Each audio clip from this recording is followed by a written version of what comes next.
Hello, hello, hello, and welcome back to this week's episode of the Racing Addicts Podcast. Racing Addicts. It is Alex and David in studio, not live, but present and accounted for on a Thursday afternoon. Thank you for sticking around and waiting for this week's episode. Alex will probably have it edited somewhere around race time. Yeah. So if you're tired of hearing Kyle Larson. Toyota Darlington. We are racing in Las Vegas. That's probably pretty close to how he'd say it, too. I'm trying to think. Ryan Blaney. Ryan Brad Keselowski. Ross Chastain. Did you get a chance to listen to DBC yet this week with Lee Diffie? I did not. Lee Diffie. I have not podcasted. Oh, or I've not done the podcast. I've been busy. It was fantastic. I didn't know how comfortable he'd get because I didn't know if he'd have to be professional. Mm-hmm. But he was very it was funny. It was really good. It was not the on-air version. No, and it was him, Pockrass, Freddie, and Brett, and it went about how you expected. It was good. It was really. So funny. is TJ officially on the download now? I think TJ just decides when he wants to show up because he's Freddie's way more normal at this point than TJ is. Yeah. Yeah. I don't know why. But me and TJ are about the same consistency of showing up. I was going to say, you were rocking about the same. I am the Freddie Kraft because I'm here every week. So yeah. Well, yeah. You're also the largest one in the group. Just kidding. Wow. Was that a fat joke? That feels like a fat joke. Yes. I'm not texting right now. You're not texting. Yeah. So we are a little bit late this week. I'm shocked we're even recording, to be honest, but that's how much we value everyone that follows us and listens. We both, how many times have we rescheduled this week? 3? At least. So there was the first one and then the second one, and then the one I wasn't going to go to. So this might be the fourth. Right. Because it's been a weird week. And then yesterday we were supposed to record, and I got stuck on a job up in the middle of nowhere, also known as Tyrone, Pennsylvania. And I had a 2-hour massage I forgot about. Which takes up quite a bit of time. Yeah. I was outside working in 45-degree windy weather, and David's getting I was listening to sometimes the ocean would get closer. Yeah, it was closer. And sometimes it'd be far away. I was listening to mostly horses. We were in a horse barn. Shout out Doug. How you been, buddy? I know. It's fun working with Doug again. And I get to see Doug in 3 hours because he's working with me today, too. Oh, wow. Yeah. Wow. You want to come? You want to just bail on whatever you're doing and come do load in with us? What is today? Thursday. Very, very late. But it is Thursday. All day. No, I cannot do that. Okay. All right. I guess you got to be responsible. So no galas in my future. No galas. So, boy, what a week. We're a little late on the podcast, which means we have some developing stories. So this is true. I feel like we don't even need to talk about the race, really. I mean, it was okay. It was the Roval. Did you like the new design? Like the little... I did. I thought it was great. You know who I didn't like? Carson Hocevar. He's a mother effing piece of S. I appreciate your self-censorship. That was really nice. What the heck?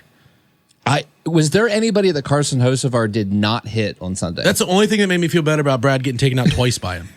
is that he wrecked the rest of the field as well. Yes. Oh, my gosh. We got to get Nolan on here because he's like the Hocevar fan club leader. Yeah, he's not allowed on. He was going to be on this week. I told him no. That's a lie. He did not want to be on this week. Because your boy is killing. And it was the same turn. He kept doing the same thing. It's a hairpin, Jack.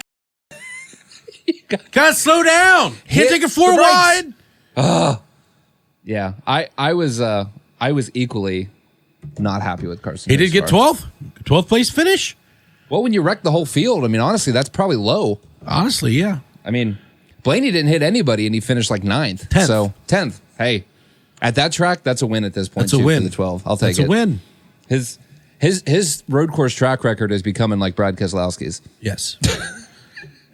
Which is crazy because he won the first ever Roval race. And I'm pretty sure he hasn't done a thing since then. How about this? Brad Keselowski's road course racing has been better the last 2 road courses, if this is a road course. It has. It very much has. Brad was running top 5 all day until he got wrecked twice. By the same guy. By the same guy. He even worked his way back up there. So I guess what we need is a Tony Stewart personality to just like, I don't know, right hook, fence, something. Like you've got to do something on Carson to get his attention. Yeah. I don't know. We need Tony Stewart back. I think we give Tony Stewart a car for a week and just be like, all right, the 77, the 42, take care of business. I mean, honestly, he's in prime position to jump at the 14 for like Phoenix. Could you imagine if he did that? Dude, that'd be so much fun. He fired Chase Briscoe and jumped in the 14 for the last race of Stewart Haas Racing and just ran backwards. This is a good idea. All right, Tony, if you're listening, you're not. But if you are, somebody get this to him. Let's make this happen. All right, I got an idea. And post it today. I got an idea. I mean, it would make Phoenix entertaining. Yeah. Like, I mean, the car sucks. Got to do something, right? Yeah, absolutely. But SVG had a weird weekend. The ringer unrang. He did unrang, and this is a weird track. So I know it's a little outside his wheelhouse, but I expected him to win the Xfinity race. Like I thought it was him or AJ. Done deal. And then Sam Mayer and Kligerman steal the show. So, which we'll talk about that. Yeah. I didn't even look. I've made it this far into the episode, forgot we had a list. I did. Now, I prepared this list whenever we were first going to record. So this list has been here since, I believe, Monday morning. Okay. Well, let's kick it off here. Home of the Biased A to B Studios. With a freshly loaded trailer. With a freshly loaded trailer, courtesy of DLG Electric. You're welcome. There you go. How do you feel about it? Like, if you were to... I'm going to tell the truth. Please. I was so pissed off that Brad got spun out, I took a nap. I get that. Then Yeah. I woke up to find out he was again. Yeah. And TV missed it, but thank you, Elijah, with RFK's Twitter account for updating us of who wrecked him for the second time. Yes, so it's good. Yeah, doing the Lord's work, letting us know. So still on point. Might point out they've been around the RFK social media guys for the past 3 years or so, and they are still killing it. Oh, their stuff's so funny. And I should have written this down. Oh, colleague. I'm pretty sure it was colleague. I'm sorry if it's the wrong team. So JD Vance was there. So obviously Secret Service was there. So they had snipers and everything. Mm-hmm. And colleague posted a picture of the snipers on the roof with the caption, okay, we won't change our tires or something like that. And they had to delete it, but somebody caught it as a screenshot before they took it down. And I need to find it because it was, it was legit funny, but I get it. Like, I get why you can't post that, but it was really funny. No, that's funny. Yeah, like that. I figured RFK, I feel like RFK probably had something similar because that, like, Elijah's pretty clever. Yeah. So I feel like he might have come up with something like that too, but it was funny. JD Vance, your close and personal friend that you run his audio for. I know. Yeah. I mean, JD and I are basically on a we're BFFs now. He's the top of my text chain. But, I just want to thank him for having a debate in which he answered questions. Dude. Oh my, I know we're not a political podcast, but like how refreshing was that VP debate? We're like, both of them. Yeah. Like unbiased. Yeah. Besides the part where he said he makes friends with school shooters, that part was pretty funny. I know. And it's, and he did it twice. That was the thing. I was like, oh my gosh. And I get it. Like, I know obviously it was a blunder, but like, don't do it twice. That's a funny blunder. It's a funny blunder. Yeah, that's No, that was very refreshing. And then of course, yesterday, Kamala Harris completely went ape crap on a Fox News reporter for asking her a question. So that's because she couldn't. She answers the same to every question. I grew up in a middle class family. Now listen here, Alex. I grew up in a middle class family. Yourself again. I feel like you did it. Did I what? I feel like you self-censored yourself again. It felt like that was going a different direction. Anyway, sorry. Continue. I'm doing good. You're doing good. I'm doing good. All right. So rate the race. I honestly would like. That's what I was in the middle of when we got distracted. So I'd probably give it a 4. Wow. Now I'm grading on a curve because this car sucks on road courses. I don't curve. That's fair. I was going to give it a 7 on a Gen 7 curve because I thought it was one of the better ones we've seen. It was one of the better race courses. Yeah. Hey, another rating. Real quick. I forgot what I was going to say. You said it and it made me think of it and then I lost it. Never mind. Go ahead. Gen 7 sucks. Is that queued up? You know how it sucks on road courses? Carson Hocevar. Yeah. Oh, he does. Yeah. I'm going to give him a 0.77 on his race rating. Do you like that? See his car number 77. No, it's. I mean, it kind of is what it is. We've gotten to a point where we just kind of our expectations are so low that it's like when it's at least mildly decent, we're like excited. But it felt better. Turn 7 was fantastic. That was great. That was good. I give it the yes. Yep, and it was great in Xfinity too. So like overall, that was just a good design. I don't think the front stretch chicane really did anything except cause issues. I don't feel like it made the racing better, but I think I can't remember who said it, but I feel like instead of these penalties for going out of bounds, they should just put bigger turtles in. Yeah, well, and they did, and they took them out. Yeah, which I don't get. Why'd they take them out? Because the Xfinity race was too aggressive? I don't know. The Cup driver said it was too hard, but like, here's my idea: build a freaking wall. You know what? You're not going to hit a wall. Road course. Yeah. Because they're like, well, the turtles are so hard, you have to hit it to go faster. We're going to hurt ourselves. Okay, put a damn wall there. You're not going to hit the wall and go faster. I'm just saying. I like walls. I mean, the Charlotte Motor Speedway complex, I'm sure, has 30 feet worth of concrete barriers somewhere on the property that they can just dump out there. Well, then we need a safer barrier. I don't think you have to on that, though. I feel like you could get away without a safer barrier. Because it's not there. as super Yeah, fast. Right. I don't know. I mean, I've only hit concrete at normal speeds, like 2 miles an hour, and it still hurts my knees sometimes. So well, everything hurts my knees because I'm old and fragile, and I don't like the cold. But shout out to Celsius for making it 2 laps with Corey LaJoie this year at the Roval. Was that Schluter? It was a Schluter. Oh, was it Schluter? Yeah, it was Schluter. Same colors though. And honestly, Celsius was still on the car. Yeah, so. And we're big fans. This is what has kept me going all week, by the way, at my 3 a.m. wake-ups. So do we feel like the fact that Larson kicked everyone's butt made it not a better race? It didn't help. I mean, passing still was a struggle, but I don't know. I think it just is what it is. I think you just... Because, like, even Xfinity had a hard time passing, and they're the supreme stock car race, so... Yeah. But he was good. And he said in his post race, he's like, I actually did sim this week. Yeah. And I was like, oh, that's terrifying. Yeah, we can't let him do that anymore. Don't let the man prepare for a race ever. We're talking about a guy who drives a different car every day. Yeah. So it's amazing he had time to sim. I often think about his schedule. Now that I guess the Outlaws aren't really slowing down that much. They're just going south. Yeah. The high limits are done, though. The high limits wrapped up this done. weekend. But man, his schedule must be. What makes him want to keep? Like, I understand you love the sport, but at what point is he like, I want to raise my kids? Yeah, I mean, it is pretty nuts because he's. I'm sure he runs 100 races a year, right? Like that's probably a conservative number. Yeah, probably between Cup, Xfinity, and then late model and sprint car. So I mean, I guess you do what you love, but man, 100, like. I love doing gigs, but I don't know that I want to do 100 gigs a year. That's a lot. Of course, yeah. It's impressive. Might. He kicked everyone's booty hole. Yeah. Of course, it's only 100 days of working a year, too, if you put it that way. That is true. Of course, that's more than you and I work, so. Possibly. Shut up, Kenny.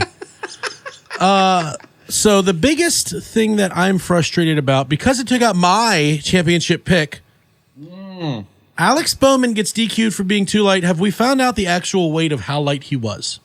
No one has shared, which is odd. And on top of that, they are not appealing. Well, what? That's what I didn't get because they have nothing to lose. Like, I don't know. I was shocked. Not appealing. There's video footage of things falling off his car. Exactly. And like, so they said that he was outside of the 17-pound tolerance, but race teams. Yeah. They're at 16 pounds no matter what. Right. Exactly. So like literally he could have been at 16, lost a 15-pound ballast and been, way under. So it feels like there was a case to be made unless like Hendrick really screwed the pooch and they realized it. But it seemed odd because it just seemed like there was no risk to like appeal it. Yeah, I don't know. Very frustrating. Bowman out. Joey Logano is in. He's currently well, that's not right. And And worth mentioning as you double check this, that before Bowman got eliminated, the top 8 in the playoffs were actually the top 8 in drivers' points, which is pretty amazing. Like, I don't know that that's ever happened. So that was kind of cool. Because I think Logano, I did look it up, but now I forget what it is because we postponed like 3 times. Logano is, I believe, 15th in points. Like, he's not had a great year. So now we've got the first 7 in points and then 15th. So yeah, I mean, looking in points, Logano. I had to do digging because NASCAR doesn't post the actual driver points. I was on Racing Reference and I found it, but I did a lot of clicks to get there, so I don't even remember how I got there. Yeah, why do they do it like that? I don't know. Well, I guess it's because they're embracing the playoff and they don't want people knowing. But well, even in the playoff, it has him at 8, but I mean, he's got like no playoff points, right? Alex Bowman's ahead of him. No, I'm sorry, not playoff, in regular season points. Yeah, strange. Yeah. But anyway, he's out. Logano is in, and it is Logano Chase. Well, that's not right. This website is trash. Listen, NASCAR.com's website is absolutely. I don't even know why I trust it. We don't trust them at all. I mean, it must be, did their officials come up with that website? Must be. All right, here we go. Kyle Larson's in the lead. Christopher Bell, Tyler Reddick, William Byron. They are all in there at +4 with William Byron. Blaney is -4. Hamlin is -8. Chase is 9. And Joey Logano is 11, which is a very tight race, if you ask me. Oh, it's crazy. Like, Kyle Larson has +33, but that's a race. Yeah. Well, here's the wild part for me is, and I don't know that we've ever had this, but you could make a case for any one of those drivers making the Final Four and potentially being the champion. Yeah. Like it is a very stout round of 8. It is there's no, so it's funny, my computer is even Ford. It is not loading the logos for anybody but the Ford cars. It knows. It just has a box and a question mark. So it's only loading 2 logos. It is loading. Yeah. So I guess let's just real quick. Who do you think makes the Final Four now that we are down to our round of 8? Shoo-wee. Well, where are we going this week? Vegas? So we got Vegas, Homestead, and Martinsville to decide Phoenix. Ooh, I tell you what, it might be the bias to me talking, but I think the Fords have a very good chance of making it. Both of them. Both of them. Wow, that'd be pretty big.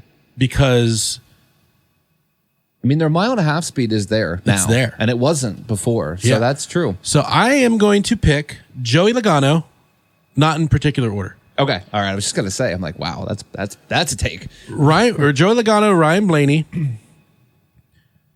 Christopher Bell, Kyle Larson. I like to pick, honestly. I'm pretty close on it. I think I've got. You probably swapped Logano for Byron. I had to guess. That's honestly where I'm torn because like Larson and Bell and Blaney for sure. Like those are the 3 that without question I have. So the only thing I'm torn on is Reddick or Hamlin. Because I don't know. Like I just don't trust Byron. Like I don't either. And that's where I'm at. But at the same time, like if we look at Reddick in the last round, I don't trust Reddick. So yeah, I don't either. That's why I didn't pick him. And I don't trust Hamlin. So and I don't know. It is weird. Like I think you could make a case for anything. Gut reaction, I'm going Reddick. So I'll take 5, 20, 45, 12. Not in the order because the 12 is going to be the champion. Or the 5. Dude, the 5's got a lot of momentum right now. Kyle Larson's my official pick. If I take my bias hat off, I'm right with you. But with my bias hat, I'm going with the 12. Ever since that Max Verstappen quote and all this other stuff, then he wrecked like the next 5 races. Right. He's on this like, I hate the world spree, and it's not good for the world. Well, and again, I have to go back to his post-race interview where he's like, yeah, I actually did prep work this week, and then he led 3/4 of the race. I'm like, frick. So if he does any amount of prep work for Phoenix, we're done. We're done. We're done. Now, Fords have an advantage at Phoenix. They just do. They're just better there. So that's like our one holdout. Whatever voodoo Penske's putting in those Ford Mustangs, they go really fast around Phoenix in November.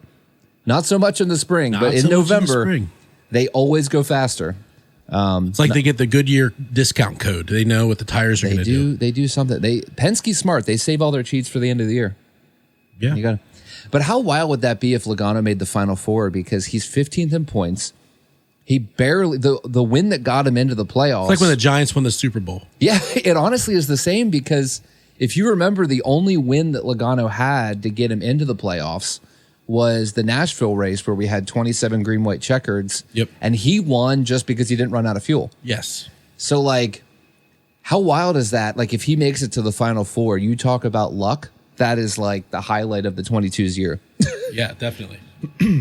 That's insane. Now, he should have won Richmond until they got Austin Dillon, but that's a whole other conversation that we've already... Have I ever told you I hate that guy? Yeah, I'm not a fan.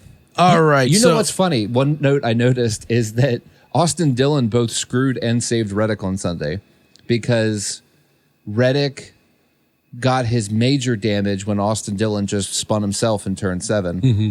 But then the caution that saved Reddick at the end that he was able to do the drive up through is when Dillon lost a tire. Fun fact. Austin Dillon's consistently wrecking. He came full circle. He likes to bring out the cautions. And also the 42 got in that one wreck like 12 seconds after it started. Oh, yeah, don't even. The 42 is just trash. I'm sorry. Like, trash. Just trash. Please stop. He's that meme of like, hold on, guys, I got little legs. He runs up like 20 spots behind the accident. I got little legs. Pals right in. Oh, God. So next on the list, we have Wallace versus Byron. Penalty, no penalty, which I think, honestly, we can just skip over because NASCAR officiating is about as trustworthy as the Philadelphia voting process. Dead on. And I feel like at this point, we maybe indicate the it new is board. Time for the new sign to make its appearance. Weeks since last officiating blunder. It's 0. I was really hoping to put a 1 and on actually, that board. we could probably do like a days. We should probably have it be days because they make blunders throughout the week too. I mean, this is a valid point because Elton Sawyer comes out and makes comments, and you're like, it's worse. Like, we're going to take some time to really, really decide how we're going to make Chase Elliott win this race. I mean, how we're going to, it's not good. It is, I don't even know the word to use. Frustrating? Frustrating doesn't cover it. Yeah. It is blasphemy, the way that they do anything. Like, it's literally... I don't even know how to say, like, there's no rules. It's like the Wild Wild West at NASCAR. They're like, you know what? You're not wrong. You get a rule.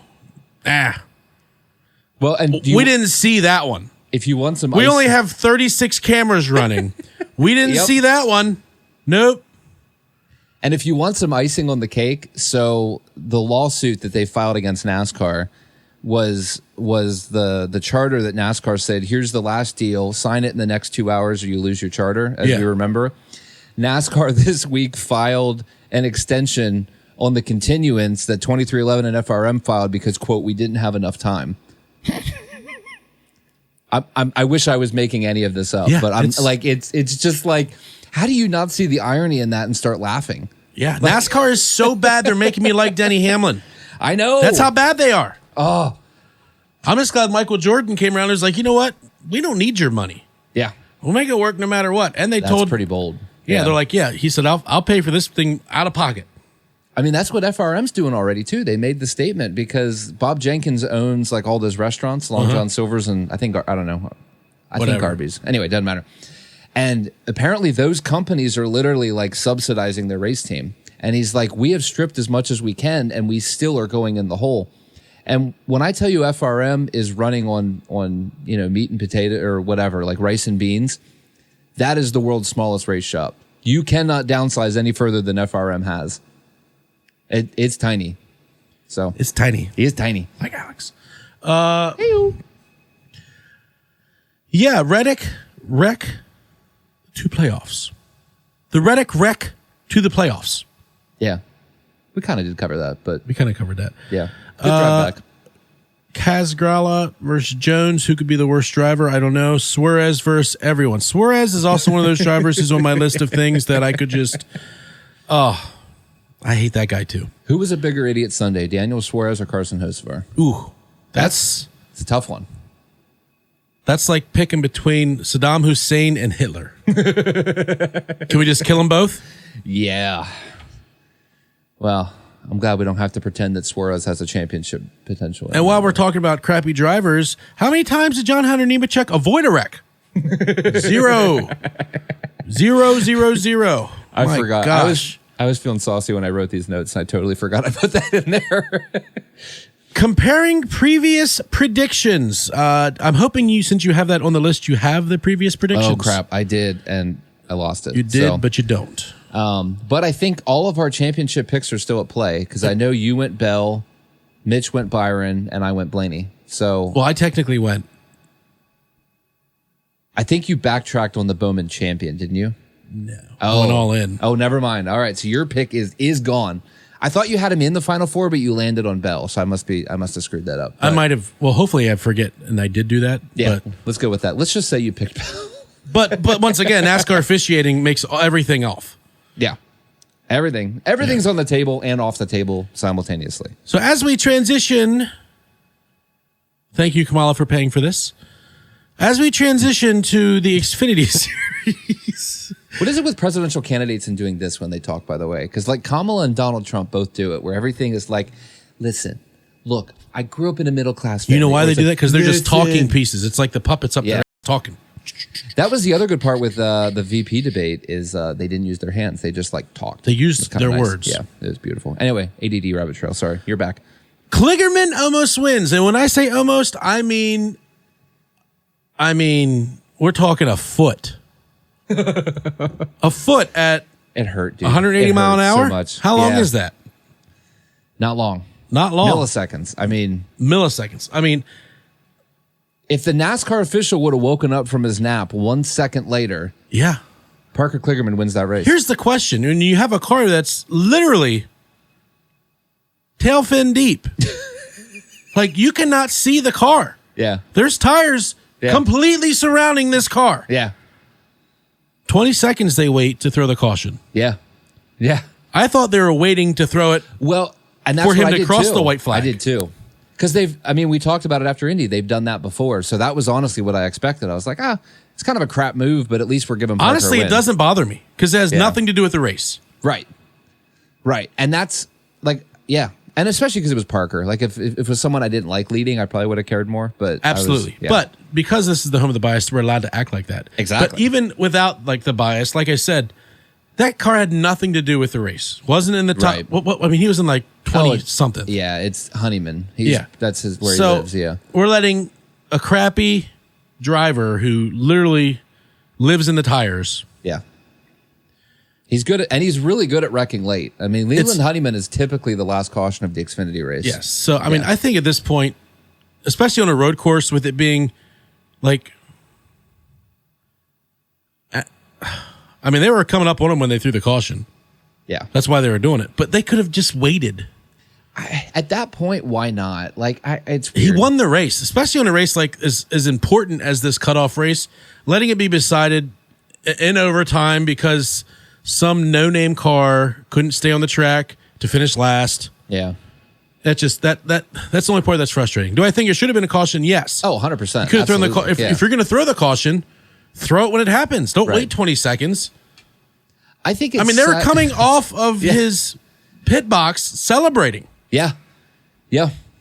And all of us, everyone tweeted it.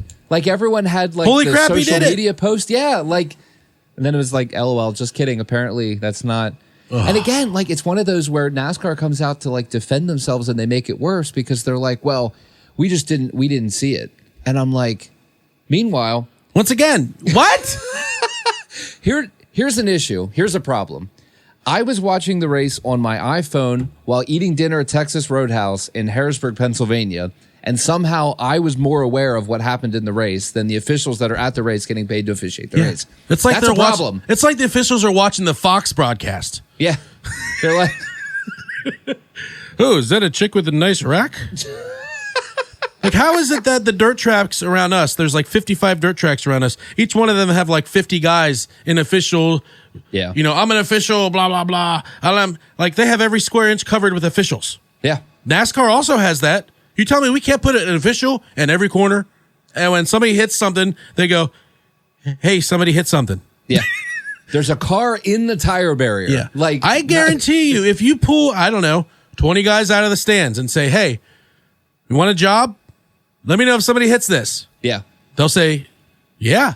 Well, that's the irony is I feel like the solution is so simple. Like, okay, pay a guy $100 a race to literally watch the broadcast, because that's their big thing is like, oh, we can't watch the broadcast and officiate. Okay, hire a second person, give them $100 a week, and be like, okay, who's doing? Your You job can't is do to what? watch that TV. You're making and $1 tell us if billion something a happens. year and you can't hire more than one person? Yeah, multi-billion-dollar industry, and they're less aware of what's going on than we as fans are.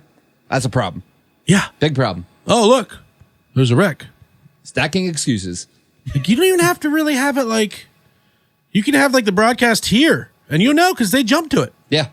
Oh. Yeah.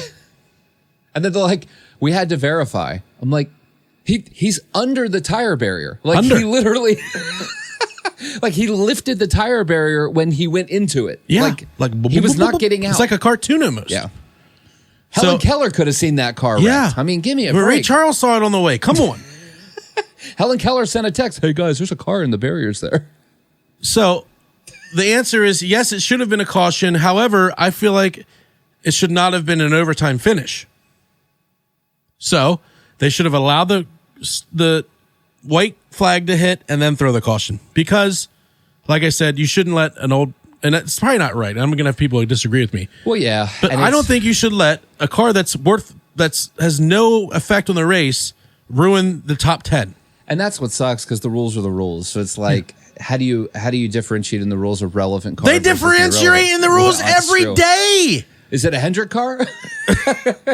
My God. I mean, they showed on Sunday the 2311 car can get a penalty, but not the Hendrick car. So I mean, it happened right there. Yeah. Brad was in the middle. He was he was illegal, legal, illegal. And one penalty. Sorry, we weren't watching. Oh, that's right. Oh, over there. Yeah. Jesse Love is a hazard machine. He was fulfilling the Daniel Suarez quota on Saturday. Yeah, well, So that RCR car is they're known to be a little bit of wrecking balls. a little bit. He's learning too much from his teammate, I think, at this point. Yeah. That's the problem. That's a problem. Once again, we still have Xfinity better than Cup. Yeah, that's nothing new. It was good. I enjoyed the Saturday race. It was a good race. I I thought it was enjoyed entertaining. it. I'm trying to remember what I was doing Saturday. I honestly can't remember if I watched the race. It was so long ago. It's like it's coming up on a week ago. Yeah. I mean, I honestly can't remember if I watched the race Saturday, where I was or what I did. Oh, it was my daughter's birthday party Saturday. That's right. That's right. It was. So I did watch the race. Yeah. At your daughter's birthday party. Well, so actually, did I send you that video I don't know if you did. of the girls in the golf cart? Oh, So, Donald Trump. so the best part about it is the one girl in that group, her mother, I know for a fact, is not a Donald Trump fan. So she's sitting beside me, and they're very politically outspoken. So she is like not part of this. Not having a good She's day. the only Not girl. having a good day. Now, so there's 8 7-year-olds on my golf cart with me going for a golf cart ride. And they just start screaming, Donald Trump, yeah, Donald Trump, yeah. The loudest thing, driving through my neighborhood, because they saw my neighbor's Trump sign. That's funny. So, yeah. And then they started saying the Cowboys suck, and then they started saying Cowboys fans poop their pants. That's pretty clever. So I feel like they're learning from you. I have no idea where they're learning this stuff from. I have nothing to do with it. I hear the Cowboys fans do poop their pants, though. I heard that. That's the word on the street. Yeah, I'm poop just their kidding. I have pants a and couple throw really good Cowboy interceptions. fans, so, yeah. Go Birds. Dirt track. We're going to go on a dirt road adventure here with Alex. Dirt road adventure. Ding, ding, We got to ding, come up. ding, ding. Maybe we'll have by next season. We'll have a good title for some of these segments. Yeah, we're gonna have to figure that out. We're going to have to professionalize. There we go. Maybe allow me to scroll. Oh yeah, we should do that. But yeah, we had a great weekend of sprint car racing. I am actually wearing my Danny Dietrich hat because he dang near upset the Outlaws this weekend at Lincoln. It was dang a great near. race. It was so the Outlaw race at Lincoln was very like NASCAR Xfinity-esque. They had like 12 cautions. It was a lot. But it was really good. And Dietrich started, I think, like 16th. He finished 4th. Honestly, could have finished better. Kofoid ran him in the wall on the last lap, unfortunately. But the last 15 laps of the race, he went from 8th to 4th or 3rd, got put in the wall and finished 4th. And the second was like right there. So realistically, he could have finished easy podium. Podium. It was cool to watch. And it was honestly a really good showing. What else did we have? We had the High Limits wrapping up the 2024 season in Texas. Brent Marks, PA Posse guy, kind of, ended up winning the last race of the season for the High Limits. Very cool. Brad Sweet wins it all. Not really shocked. Brent Marks did get a really nice check on Saturday, though. I think that was a $50K to win. So they make some good money in this. I'm telling you, and the sprint car world is doing so well right now. Like everywhere now. High Limits attendance was lower, but I know Texas is a bigger track too. But like Lincoln with the Outlaws, like every time they'd pull the camera back, like you could not fit many more people there. It was awesome. I've never been to an Outlaw race where I was comfortable. That's very accurate. Yeah. Here in central Pennsylvania, when the Outlaws come to town, it is like... It's full. It is an event. It's full. But it was great, and Lincoln's track prep I thought was fantastic. That track was so wide, and handling was huge because the corners were... it was fun to watch. Wonder who makes all the money with the Outlaws? I think everybody makes money. I think everybody does. Yeah, it does seem to be... Like, it does seem that they don't struggle. No. I mean, and again, like you look at everyone that's there and you're like, well, those are paying people. Plus you got concessions. Plus you got 50-50, like all those other things. Oh yeah. And the amount of money going into the track that day. Yeah. I mean, I would be curious. I would love to see numbers because I'm assuming the track brings all the income, but they have to pay the Outlaws to be there. I would imagine that's how that works. That's what it is. Yeah. So, but I'm curious, like, what do the Outlaws charge? Like, is it like $15,000 a show? And then like the track makes everything that comes in outside of that, or I'm just curious. I would love to see numbers because I'm like who's paying the purse the whole way, and I guess the track's mostly doing that. I don't know. Well, that's true because the Outlaws have some big purses, so I wonder if I don't know. I know sponsors pay purse, right? But, maybe I would be curious to know if we have any dirt fans that have some intel. The business owners, Mitch probably knows the answer to this. He probably does. The business owners of us are curious, but he abandoned us in our time of need. Yeah, he doesn't love us this week. This was not a good week, but great week of racing. James McFadden announced he will not be returning to full-time sprint car racing in 2025. He's from Australia. That's a really bad accent. It was pretty bad. But he will not be coming back, which is a shame. And he cited, obviously, he said, "Good day, mate. Good day." He said, got to spend time with his family, which I can totally appreciate. That's good because he's been running full-time in the U.S. for a while now. Yeah. So he's still going to show up every now and then, but will not be full-time. And that wraps up our dirt track moment. All right, so news rumors, RFK announcement tomorrow. Well, that happened already, and it was kind of lame. And thank God, I thought they were announcing Priest. They did not. It was just a paint scheme. It was a paint scheme, a very sexy paint scheme. But it looks good. But the way they did that was bullcrap. Like, I was ready for the driver announcement, something. Like, just get the paint over with. Something. Done. Yeah. So, we still do not know who's driving the third RFK car officially. Yeah. And also what's interesting, because FRM bought a third charter. Yes. Apparently, because of the lawsuit, NASCAR has not approved that. So depending what happens with this continuous, FRM may not have a third car for Zane Smith next year. Fun fact. I read the lawsuit this morning. So you read the lawsuit? Or I read the... I was going to say, wow, that's dedication. Yeah. No, that's a long poop. No, that's way too much.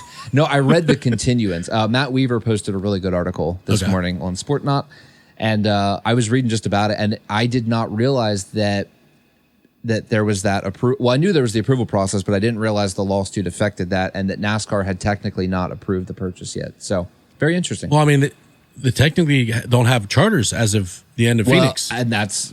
At all. Well, so according to them, as of now, they have 32 charters, and NASCAR's plan is to move forward as such. So if NASCAR gets their way on this continuance, 2311 and FRM will both be charterless next season. So the 34 and the 38 and 36 question mark will be unchartered, and the 23 and the 45 will be unchartered. So if you take their charter, do they still own the number?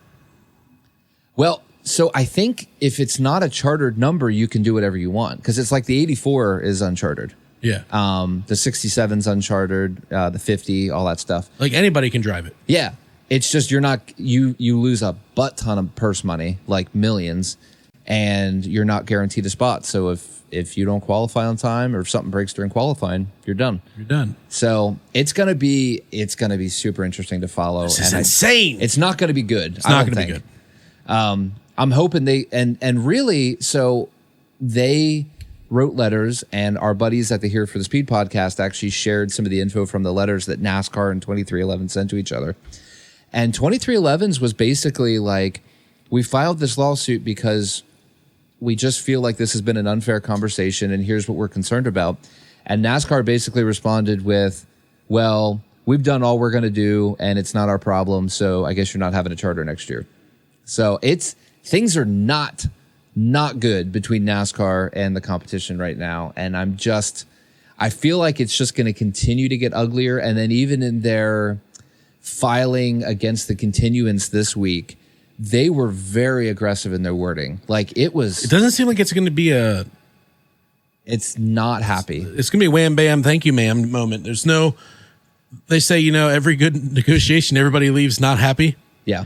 This is going to be a good negotiation because somebody's not going to be happy. Well, and it might just be bad for, I don't know, NASCAR's sticking to their guns. And what's hard is if they're a private company, what can 2311 go after? I understand the monopoly thing, but if NASCAR sets the rules, I don't know what they can change. When you're a private company, they can still change. There's still the Collective Bargaining Act. Oh, that's true. So there's I don't know. I looked into it a very little bit and found out that I was way over my head way too quickly. Yeah, me too. I was looking at it and I was like, I understand all this, but it is very vast. Yeah.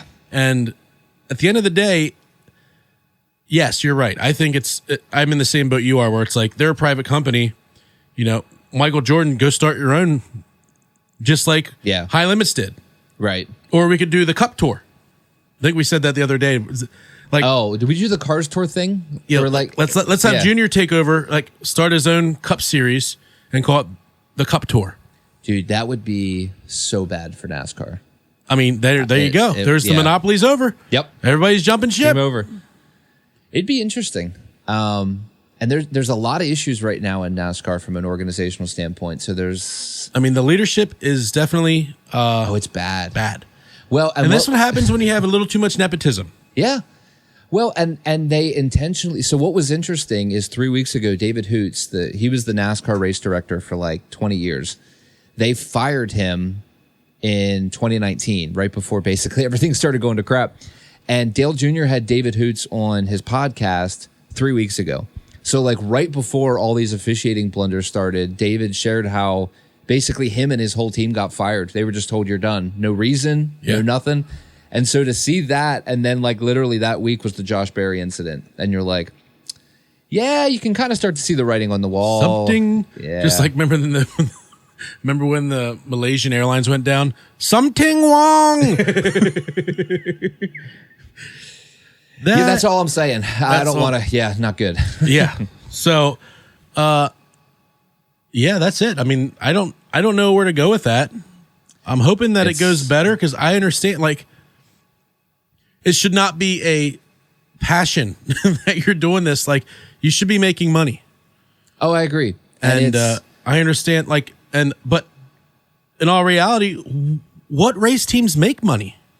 None of them. Hendrick Motorsports is apparently losing money, and that's really your best case scenario. And apparently they're still losing money. Yeah. So, and I don't know. On top of that, look at, even around here, dirt, are the teams actually making money who are running High Limit?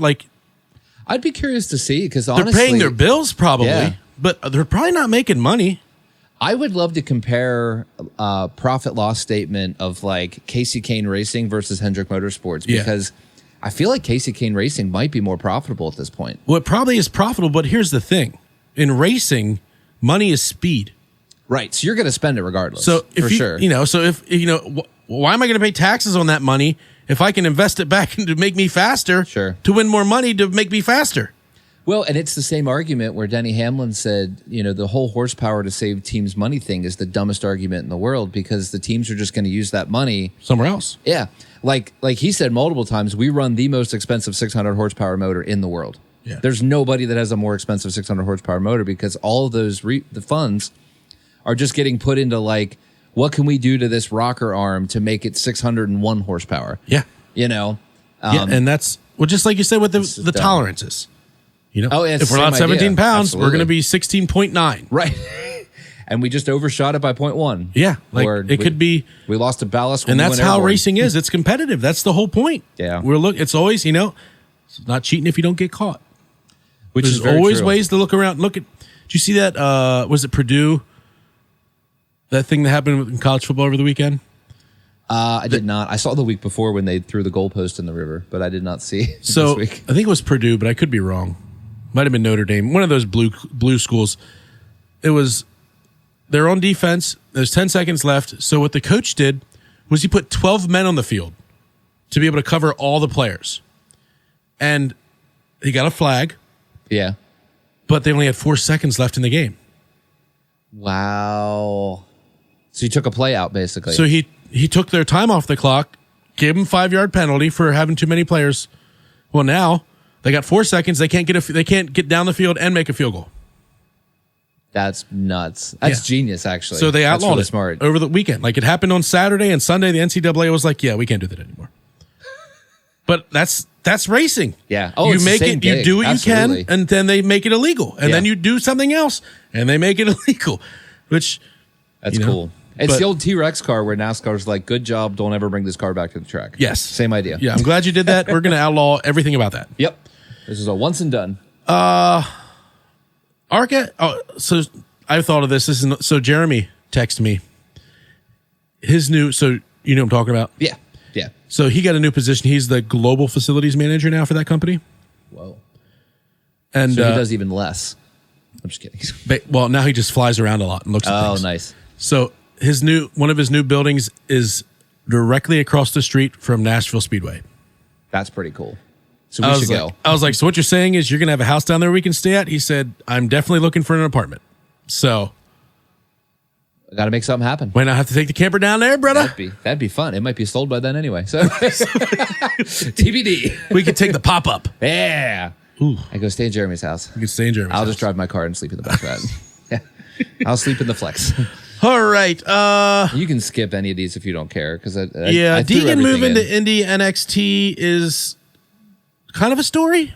It also kind of puts her in the realm of we don't talk about it anymore. Yeah. So I don't really follow that. Bye, series. Haley. Yeah. We enjoyed you while you were here, but you're now in the less superior league.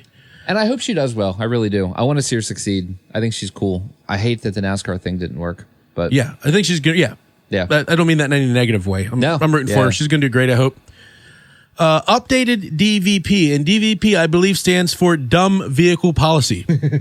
I'll take that. So you're going to regulate. Once the word regulate shows up, it's going to get overused and abused. And that's why I always vote for deregulation. It's true. That's why, and not to get political, but one thing Trump did really well was he unfederalized things. Yeah. I'm all for it. Even the people, like, when COVID hit, he said, okay, the governors make the decision for your state. Yeah. With abortion, he said, okay, the states make the decision for your state. Yep. I understand people don't like that, but in a world where you have big government, shrinking it is good. Well, remember that. And it gives you as a citizen ability to move or whatever. Make an opinion, yeah. If you don't want to live in Pennsylvania because it's full of a bunch of liberals, you move somewhere else. You move to somewhere else. Yeah. Charlotte, North Carolina. Exactly. So, no. The updated DVP thing is kind of, I put LOL on the list because it's one of those where they almost made it worse. So they're like, well, we're going to approach the DVP how we approached it at Talladega, but we still get to say if we feel like a car is done or not. And I'm like, okay, so nothing changed basically. like it was just one of those statements that you're like, somebody has to be catching this. Like, there's no way I'm the only intelligent person in the world that's going, that is a dumb statement. But I don't know. It is going to be an issue in the last 4 races of the season. I'm predicting it now. It has to be. I mean, anytime. it's very easy to spin out and pop all 4 tires. Yeah. And that's going to happen. And especially for these cars that are pushing the limits. Right. AKA the top 8. They need to get every millisecond out of their car. Because this is going to be the tightest round of the playoffs yet. You will not have non-playoff drivers winning. I mean, look at it's these. Not gonna happen. Honestly, look at it. Larson, Bell, Reddick, Byron, Blaney, Hamlin, Elliott, Logano. Now, I will say, Chase Elliott, ironically, seems like he doesn't fit in this group. Like he's a lower tier. I have at least faith in him. But go back 3, so now he has taken a couple years to get used to this car. Pardon my French. Which you're not wrong. You're not wrong. It just accidentally came out there. Boop. Yeah. I don't remember what we were talking about. Crap. I don't either know. Oh, we were talking about how competitive it is because, like, these are the top 8 best cars. Oh, yeah. So, like, I was talking about Chase Elliott. Yeah. So, did you clap yourself? I clapped myself. So, he was in the last gen car, Gen 6. Yeah. He had it figured out. He was a top tier driver. So has it taken him a couple years to figure this car out and now he's back? I think we have to err on the side of that. Because as much crap as we give Mr. Silverspoon, he has been racing since he was in diapers. Yeah, I mean, he's a good race car driver. Yeah. And he's also the most popular driver. So, and he's also racing for the most expensive team. And so, like, all these things are adding up. So, he's putting his skill back in there. I mean, I guess he could be the champion this year. I mean, no one had Blaney picked at this point last year. So, like, well, besides Junior. Yeah, that's true. Junior and me, we were the only ones on that page. Not bad company. So, man, it's going to be tight. Where we're going? We're going to Vegas? We're going to Las Vegas. Well, I'm going to contradict what you said. I know. I was just being a smart aleck.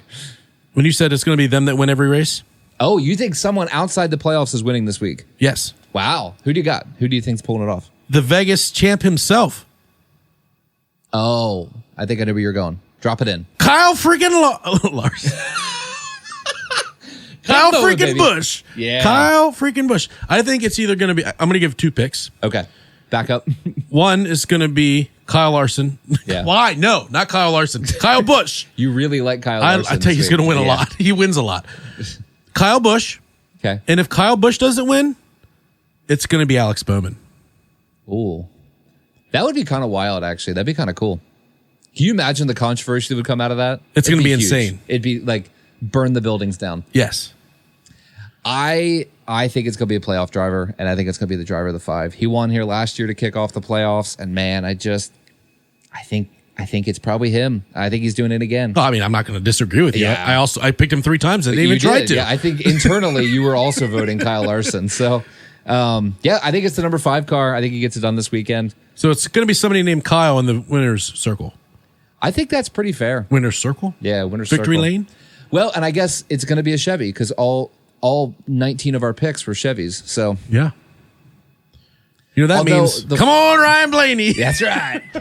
Well, this used to be like the Penske house for the longest time. Yeah. It was the 22 and the 12 every time. And the one thing that's working in their favor, the Fords have found 1.5 mile speed because Blaney was really good at Kansas and he finished 4th, even after his weird pit call that his crew chief did. But so it could be, we could see Penske sneak up and steal it this weekend too. Yeah, I mean, I'd be excited for pretty much anything. At this point, I'm just rooting for Brad to win. Yeah, that'd be great. Just although I still don't want him to win either, because then it makes me angry that he's not in the playoffs. He's not in the playoffs. Yeah. No, I'm backing up. I think it's 5. So anyway. All right. Well, that pretty much wraps up this week's episode on a Thursday morning. It is morning. As you can tell, because we are both in company apparel. Yeah, I got to go do a load in. So that's where I'm wearing this. I'm headed directly from here to 3 or 4 or 5 estimates, depending on if people get back to me. That's fair. Fun times. Yeah. And I got to go do a gala. A gala. A gala. So I'll be doing the stuff and the things. The things and the stuff, huh? The things and the stuff. So hopefully I'm going to really try to get this podcast posted today. I think you only have like 2 edits. Yeah, it's not bad. We did well. Yeah. Other than the video shutting itself off, where I think it's going to be pretty easy. We're going to have to add another MacBook to the list. I have I have the MacBooks at the I was gonna say, I have the MacBooks. I have the Mac Pros. I have the Mac Pops. This is a 12-year-old iMac, so I can't really dog it. I wonder if my iPad can run it. No. It's a Pro. It's brand new. It was like $1,500. I don't think it'll interface though. I think you need like legit Apple OS, so Microsoft makes that Surface, which is like a tablet, but it's a straight up PC. I've been advocating forever. Apple needs an iPad that has straight up Mac OS on it. I would buy it in a heartbeat. I think that's almost what it is. They got close, but it's not quite there. Put a keyboard on it, man. You're good to go. I want a Surface Pro that Windows has. Yeah. I want a Mac version of that because I would buy it in a heartbeat. Are we going to edit this part out? No, I'm just going to leave it in. If they've made it this far, they're used to us rambling, so I don't really care. That's true. Yeah. Well, thank you for tuning in to this week's midweek episode. We're going to start qualifying here in about 10 minutes. Yeah, I was going to say, midweek is like a generous time alignment. By the time it gets edited and uploaded, have a great weekend, everybody. It's probably going to be Friday. Yeah, enjoy Las Vegas. Yeah. Viva Las Vegas. You know, if we take just a few more minutes, we could actually recap Vegas at the tail of this episode. You know what? That's a good idea. We could just ramble on a little bit more about our companies. That's right. Hey, and we're going to try to go live for the next podcast. We're going to try to get a schedule worked up ahead of time. Yeah, I don't know that we'll know when we're going live, so it's going to be more of a set your notifications, follow us on YouTube. On the everything. Subscribe. Yes. Subscribe to the YouTube channel. Lots of good stuff. And select notify when going live, and that is when you'll figure out when we are going live. Because we live a crazy life. We can't podcast the same time every week. Yeah, especially right now. Yeah. It's not a good time of year for that. After this week, my schedule potentially gets a whole lot easier. Mine does not. In fact, no. And we got a little baby boy coming, so the schedule might get even crazier. So that's exciting. Actually, my schedule is wide open right now because softball's over. So like my evenings, I was bored last night. Yeah. Well, we have with basketball, I don't have to take her to the practices because I don't coach. So I still go every once in a while, but like Katie wanted to go last night, so me and Boo Boo, we were sitting on the couch watching the original Peter Pan. Thriving. Oh yeah, thriving. It's good stuff. But hey, thank you for tuning in. We are the Racing Addicts Podcast. This is the ADB Media Studios. And that's Alex. This is David. Mitch is out on vacation crying about the Bengals. And love you, buddy. Holla. Go 12.